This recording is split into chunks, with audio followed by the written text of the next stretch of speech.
boss, naranasan nyo na ba na habang nasa gig kayo ay nagloloko yung mga tapakan ng pedal nyo at hindi nyo mailipat yung patch nyo? Baka itong problema ko ngayon ay yun din yung nararanasan yung problema. Yung nakaraan na i-vlog na natin to and pinaayos natin to sa electronic shop. Pero this time, susubukan natin na aayusin natin siya na tayo-tayo na lang. So, basic tools lang yung gagamitin natin. Itong panghinang natin, solder wire, at syempre itong soldering paste natin. Ito yung problema na i-vlog na natin nung nakaraan and medyo nabugbog ito sa gig nung nakaraang December and January. So, yan, nagloko na naman ito.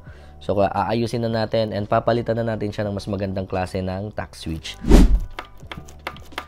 Ayan, kailangan pang paulit-ulit. So, papalitan na natin yung tack switch na sa loob. Ito yung sira niya. Ito yung tinatawag nilang tack switch. Kadalasan sa mga foot switch natin, makikita natin to. Ito si MV black box natin. Bali, binuksan ko siya. Okay, so kung nararanasan nyo din yung problema na medyo mahirap yung tapakan niya, mahirap lumipat, well, baka ito rin yung problemang nararanasan nyo. Okay, yung kay black box nga lang, ito siya. Medyo mas malaki yung mga tack switch niya. And ang alam ko, 4 yung paanong tack switch niya. 4 pin siya. Kay Tank G, hindi ko pa siya nabubuksan eh. So, sa mga nakapagbukas na ng Tank G or kung nakita nyo na yung laman ng switch ni Tank G, pa-comment naman kung parehas lang sila ng ginagamit na tack switch ni black box. Ganun din yung problema nyo, baka yun din talaga yung sira nung multi-effects nyo. Disclaimer lang, hindi ako expert sa paggamit nito, pero susubukan ko lang kung ano yung makakaya ko. Ayan, nawin lang natin yung nakahinang dito sa paa niya. Wala akong special tools kaya gagamitin ko nail cutter na lang para maputol yung paa. Yun.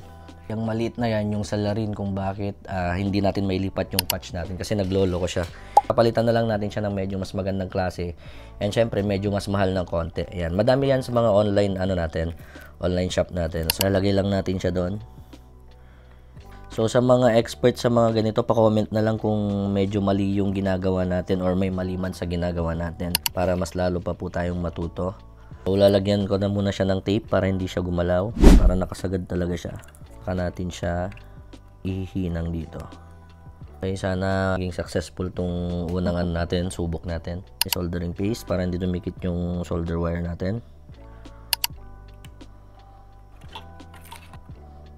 Nailagay na natin. Then, yung sobra, gagamitin na lang natin tong nail cutter natin. So, basic lang na skill na pwede nating matutunan pero malaking tulong kung sakali man na nasiraan tayo on the spot sa mga gigs natin or pwede tayong mag-repair kasi nito or pwede tayong magpalit ng tack switch on the spot sa gig natin kung may mahaba tayong break time at dala natin yung mga basic tools natin. Sana hindi natin nasobrahan yung paghinang natin. Sana hindi natin nasunog yung switch. Ang question ko lang dito, bakit parang nahihirapan na masunog yung solder wire ko? Pa-comment naman kung ano yung pwedeng dahilan nun para maayos natin sa susunod. And so ito yung problema. Try natin kung gumagana na siya. Yun. Smooth na siya. So lipat natin dito. Ayun. Okay na. So ibabalik na lang natin siya. So sa mga nakaka-experience din ng ganitong problema or ganito rin yung mga nangyayari sa multi-effects nyo, baka ito lang din yung problema nyo. Napakaliit lang na switch nito pero napakalaki nung magagawa niya. So ayun, muli maraming salamat sa panonood and see you sa mga susunod na episodes ng Buhay Banda.